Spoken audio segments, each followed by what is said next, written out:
Далан Мукам, уйгурская мелодия во Вселенной. 1977 год.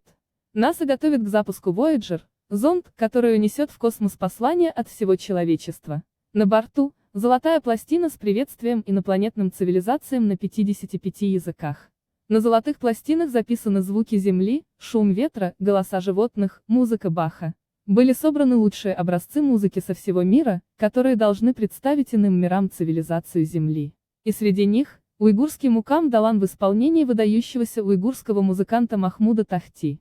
Мукамы – древняя уйгурская классическая музыка, исполняемая под горячим солнцем Кашгара и Турфана более 1000 лет.